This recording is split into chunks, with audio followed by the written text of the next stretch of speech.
자, 반갑습니다. 우리가 이제 지난 시간에 신라가 삼국을 통일하는 과정을 봤죠. 그 네 단계 꼭 기억하셔야 돼요. 첫 번째 단계, 김춘추가 나당 동맹을 결성하는 과정. 그리고 그때 김춘추가 가져갔었던 전략 기억하셔야 돼요.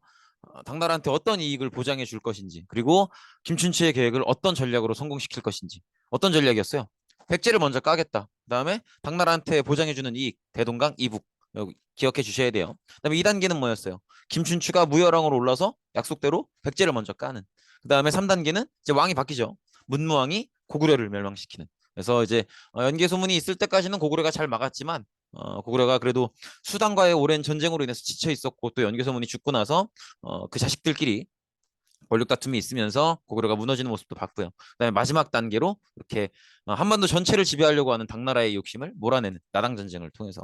그래서 이때 이제 고구려 백제 이런 부흥운동 세력을 오히려 도와주면서, 또 고구려 왕족이었던 안승을 금마저에서 보호하기도 하고, 이런 모습을 통해서 결국 이제 민족 통합을 해서 이제 당나라를 몰아내게 되죠. 그래서 육지에선 매소성, 바다에서는 기벌포 전투에서 승리하면서 이제 당나라를 완전히 몰아내고, 대동강 이북으로 몰아내고, 대동강 이남은 이제 신라가 지금 지도에 보고 계신 것처럼 통일을 하게 되는데, 사실은요 이게 통일이라고 하는 게 이렇게 지리적으로 보면 고구려 땅을 거의 못 가져온 거죠. 고구려 땅을 거의 당나라가 다 가져가는 거예요.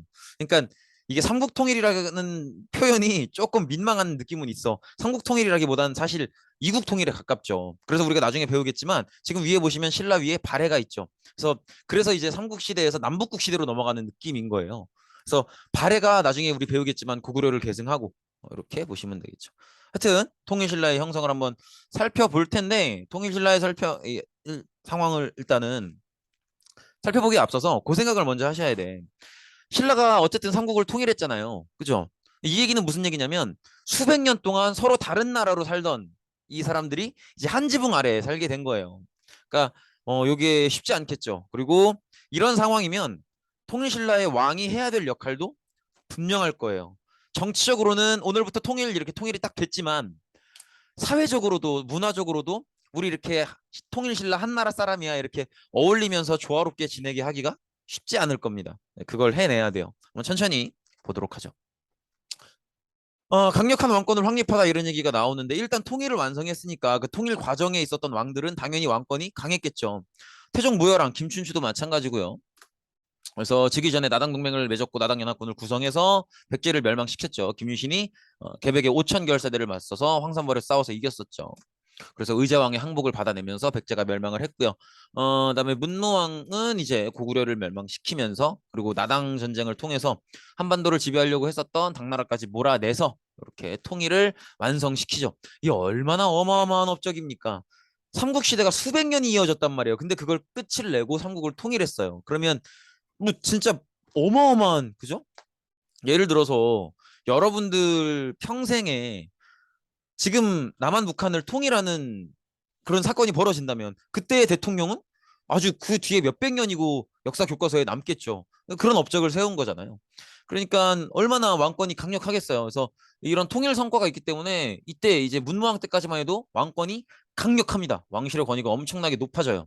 그리고 그 다음에 올라오는 왕이 뉴스페이퍼, 신문왕입니다. 근데 신문왕이 스트레스를 받는 요소가 있어요. 뭐냐면, 어쨌든 왕권이 강한 상태에서 본인이 즉위를 했는데, 본인 앞때 자기 이제 아버지 왕들, 무열왕, 문무왕, 이 왕들은 통일이라는 성과가 분명하잖아요.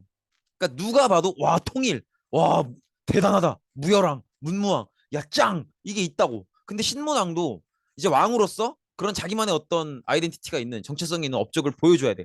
나도 대단한 왕이야. 나도 왕권 강화할 거야. 나도 대단하게 여겨줘. 이게 필요한데, 오 이제 그걸 만들어야 돼요. 근데 이제 아직 마땅히 안 보인단 말이야. 그래서 일단 신문왕이 왕권을 강화하기 위해서 벌이는 모습이 뭐가 있냐면, 김음돌의 난을 진압하는 과정이 있어요. 이게 뭐냐면, 이것도 되게 묘한 사건인데, 김음돌이요 신문왕의 장인이에요. 그러니까 장인이 어떤 관계냐면, 내 아내의 아버지를 장인이라고 해요. 그러니까 여러분의 외할아버지가 여러분들 아빠의 장인이에요. 이해되시겠죠? 근데 어쨌든 김음돌이 어쨌든 귀족일 거 아니에요. 왕의 장인이니까. 근데 김음돌의 집에서 여러 이제 문무 대신들이 모여서 술을 이렇게 한잔 했어요. 그래서 막 그 안에서 무슨 얘기를 했는지는 모르지. 몰라 아무도. 근데 그 모임이 있고 나서 신문왕이 김음도를 불러요. 그러면서 대화를 하는 거예요. 장인어른 잘 지내시죠? 아프신 데는 없고. 그래서 고맙네. 뭐 크게 아픈 데는 없네. 어제 술자리 하셨다면서요. 그래 친구들 불러서 좀 먹었지. 무슨 얘기 하셨어요? 이렇게 가는 거예요. 이해되시겠죠? 저 별로 평소에 별로 이렇게 마음에 안 들어 하시는 것 같은데 제가 왕 안 했으면 좋겠죠? 저 몰아내실라 그런 거 아니에요? 거기 지금 모인 사람들 보니까 막 군사 지휘하는 장군들도 있고 그 사람들이 데리고 있는 병력이면 저 몰아내는 거 일도 아니겠던데 술을 한잔 하시면서 무슨 얘기를 하셨을까? 이렇게 나오는 거예요.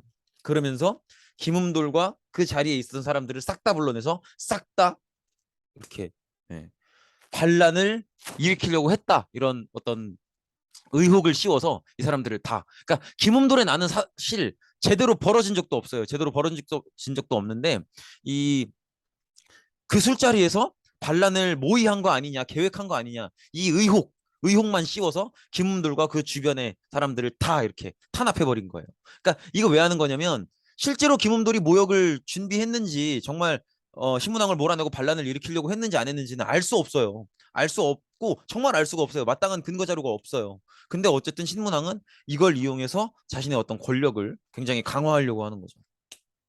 근데 왕권주의 사회에서는요, 이런 모습들이 자주 보여요. 우리가 이제 앞으로 한국사 배우면서도 이런 모습들을 종종 볼 겁니다. 고려에서도 이런 모습이 있고요. 조선에서도 이런 모습이 있어요. 그래서 이렇게 왕권을 강화해야 되는 상황에서 주변의 대신들을 이제 어떤 의혹을 씌우든 뭐 그렇지 않든 반란을 진압한다는 명분으로 싹 다 이렇게 탄압을 하고 숙청을 그러니까 숙청한다고 하는데 숙청한다고 하는 건 죽이든 뭐 어디 잘라내든 귀양을 보내든 정치적으로 아예 활동을 못하게 만드는 걸 숙청이라고 해요. 그래서 이런 식으로 김음돌의 난을 진압한다 이런 명분으로 이제 문무 대신들 싹 다는 아니지만 자기가 봤을 때 위험하다고 생각되는 인물들을 불러 모아서 탄압을 해버리는 거죠. 이런 식으로 왕권을 강화합니다. 그래서 귀족 세력을 억제하는 모습을 보이고요. 그리고 이것도 이미 사실 작년에 세계사 할 때 했던 얘기긴 한데 왕이 지배하는 모든 국가는 결국 정치가 이거예요. 왕 대 귀족들이에요. 그래서 귀족이 권한이 약하면 왕이 센 거고 왕이 약하면 귀족이 올라가고 그래서 왕권을 세게 만들려면 귀족을 약화시켜야 돼요. 그래서 이런 걸 하는 거야. 이해되시겠죠? 그러니까 정치가 얼마나 서슬퍼렇고 무섭습니까? 그래서 이렇게 보시면 되겠고.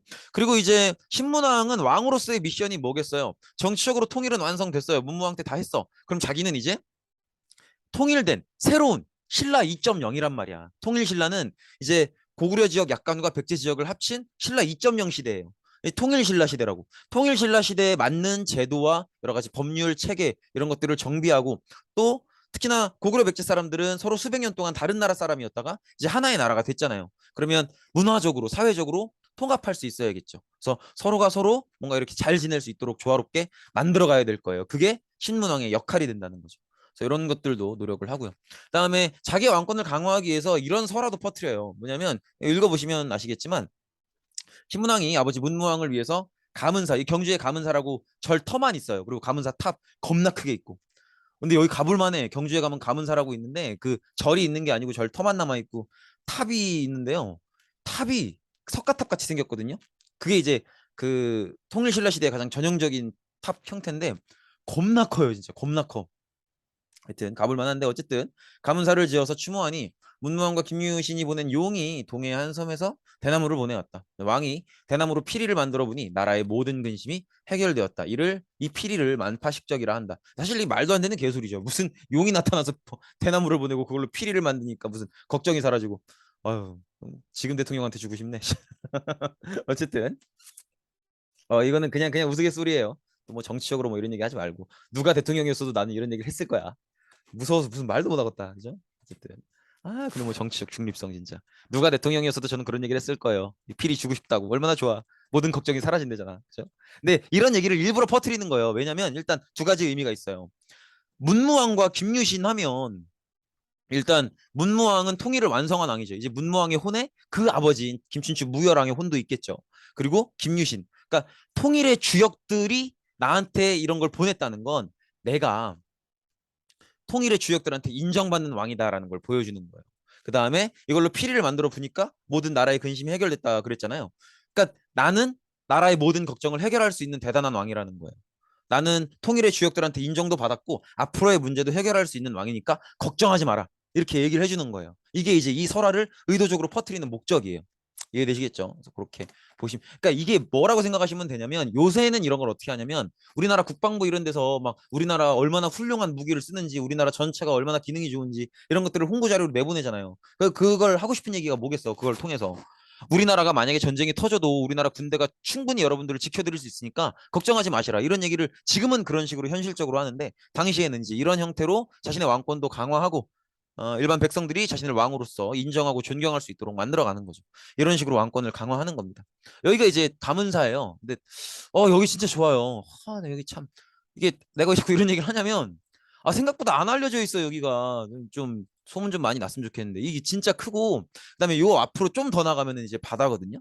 바다도 되게 풍경도 좋고, 문무대왕릉이 바다 한가운데 있어요. 근데 그 바다 한가운데 바위들이 조금 솟아 있는데 거기다가 문무대왕 그걸 묻었대. 문무대왕이 자기가 이제 통일을 완성하고 나서 자기가 동해 바다의 용이 돼서 신라를 지켜줄 거라고 막 그러면서 자기 시신을 거기다가 묻으라 그랬대요. 그래서 멀리서 보면은 그냥 조그마한 암초 덩어리야. 근데 그 바닷가도 가까이에 있고, 그다음에 이것도 그냥 하는 얘긴데, 여기 이제 그 건물 주춧돌이에요. 근데 여기 보면 이렇게 길이 파여져 있죠. 말로는 그래. 왜 이렇게 가문사를 지었냐면, 문무대왕이 본인이 동해의 용이 될 거라 그랬다 그랬잖아요. 그러니까 이 용이 되고 나서 가끔 여기 들어와서 쉬라고 이렇게 만들었대요. 용 모양으로 이렇게. 신기하죠? 저희 가서 막 사진 찍고 막 그랬는데, 어쨌든 그때 생각난다. 군대 전역하고 얼마 안 돼갖고 머리 빡빡이고 막, 그래 저기 가서 사진 찍고 막 그랬는데, 가문사지입니다. 나중에 한번 경주 갈 일 있으시면 한번 가보세요. 정말 좋아요. 그다음에 이제 중앙행정인데, 이제 신문왕이 만들었던 여러 가지 신라 2.0 통일신라 시대, 통일 이후의 신라를 위한 여러 가지 제도 정비를 한번 볼 텐데요. 한번 천천히 보도록 하죠. 일단은 집사부를 중심으로 운영하는데, 집사부라는 기관은 일종의 왕의 비서기관이라고 생각을 하시면 돼요. 그래서 집사부를 중심으로 운영을 한다는 건 그 자체로 왕의 비서한테 힘을 키워준다는 거니까 왕권을 강화시키겠다, 이런 의미로 보시면 돼요. 그래서 특히나 집사부, 왕의 비서기관이라고 했었죠. 그 장관인 시중의 권한을 강화합니다. 이 얘기는 귀족들의 힘을 약화시키고 왕의 힘을, 왕의 권력을 키우겠다, 이런 의미예요. 그래서 기존의 귀족회의인 화백회의, 그리고 화백회의의 의장이었던 상대 등의 역할이 축소되는, 그래서 왕권이 더욱더 강화되는 그런 모습을 볼 수 있죠.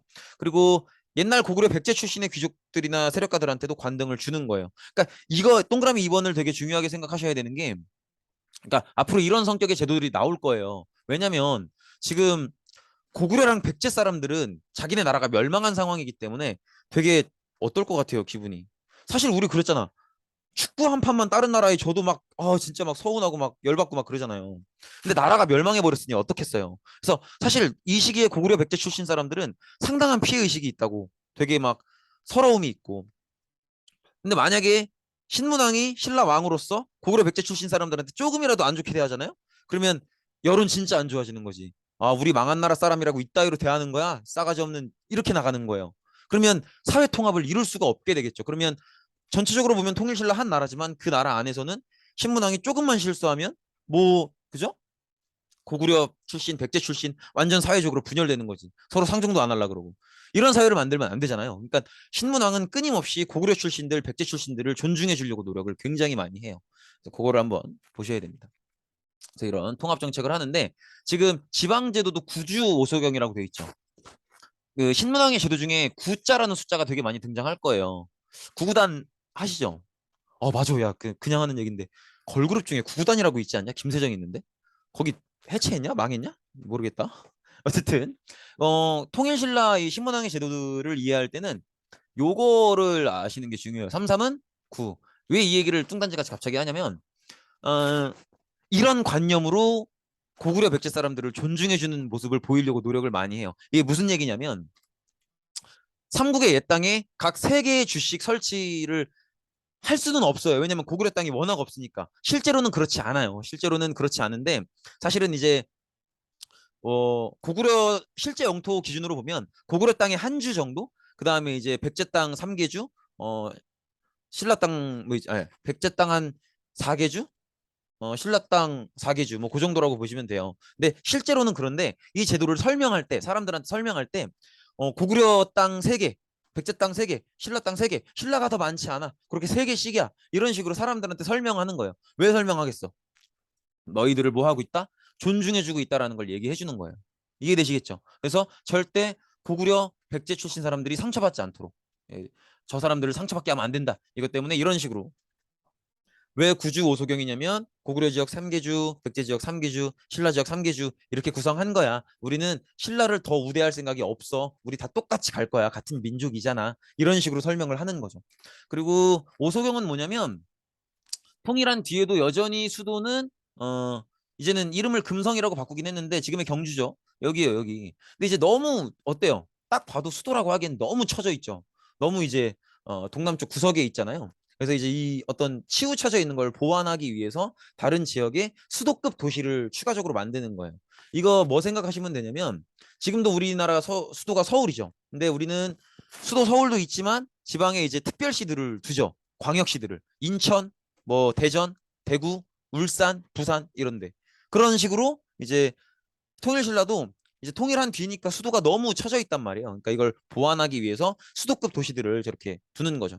그래서 5개를 뒀어요. 지금 여기 보면 북원경, 중원경, 서원경, 남원경, 뭐 금관경 이렇게 나오는데 이걸 다 외워달라는 건 당연히 아니고 그래도 5개였다는 건 기억하셔야 돼요.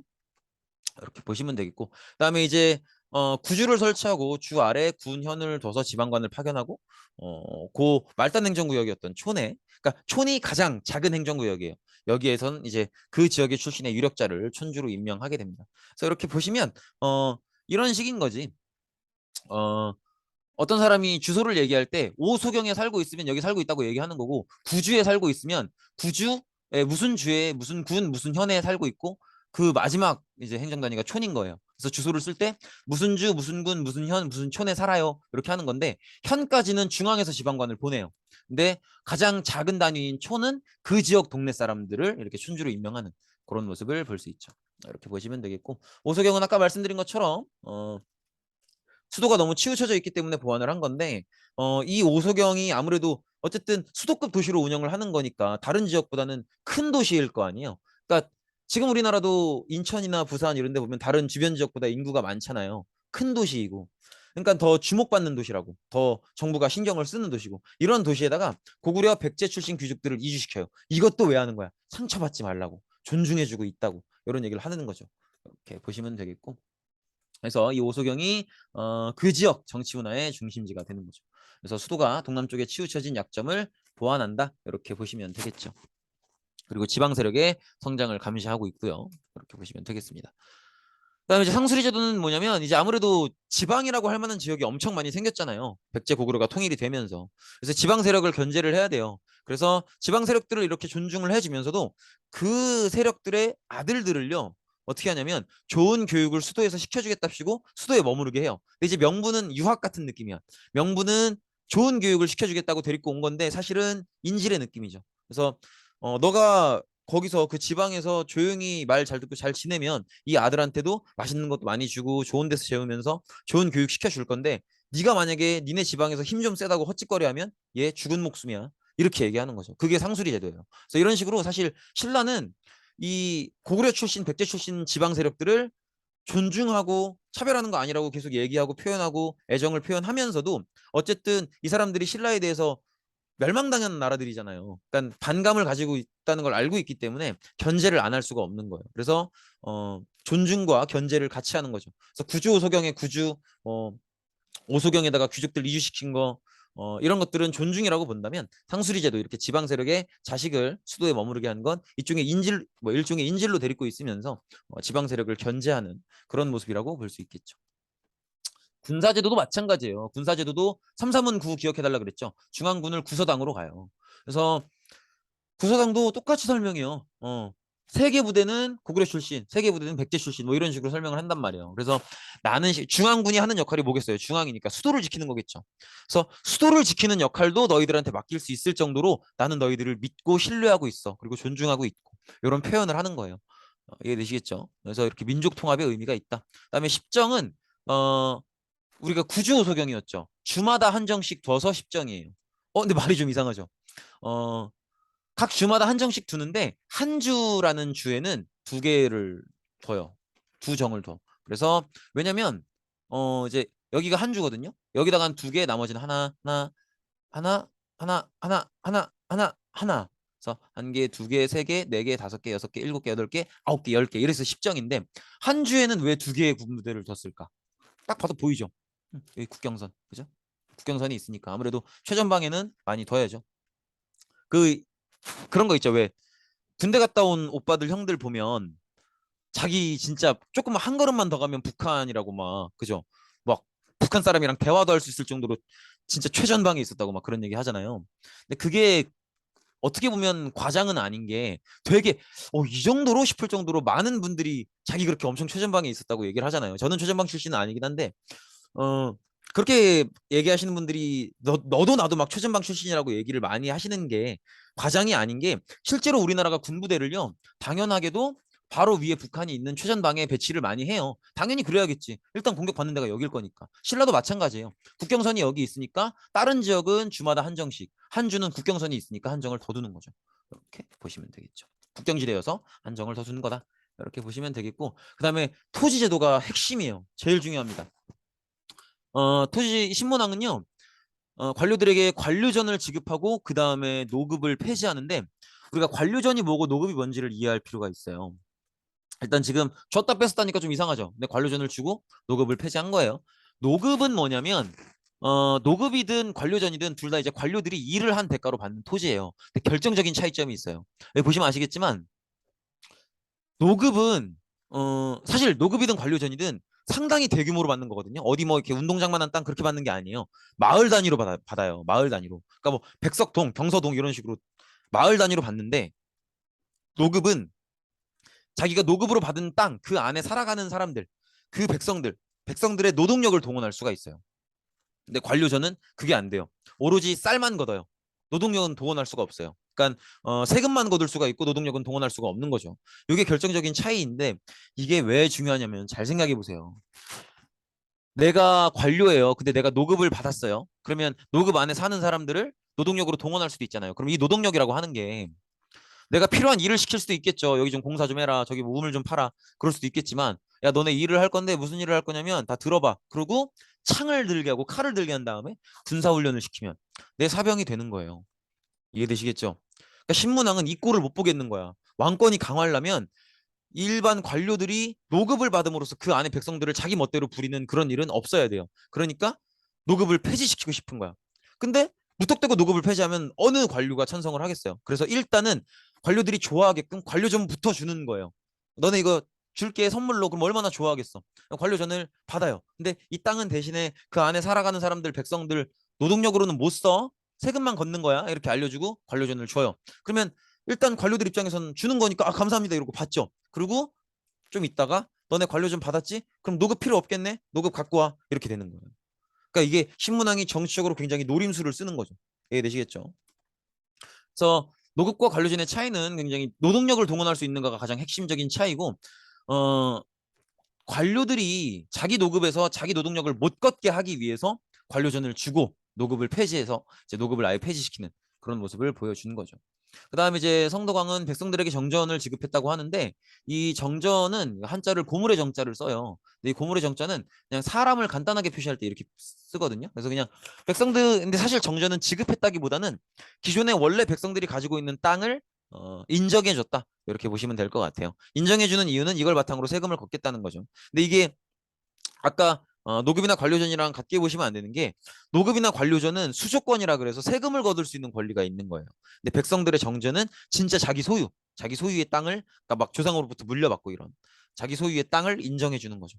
그렇게 보시면 되겠고 그다음에 사실 정전지급과 조세징수는 연결되어 있는 거죠. 그 사람의 재산을 인정해 준 다음에 그 재산을 바탕으로 세금을 걷는 거기 때문에 백성들한테도 원래 가지고 있는 땅의 소유권을 인정해 주고 그걸 바탕으로 거기서 나오는 세금을 걷는 거죠.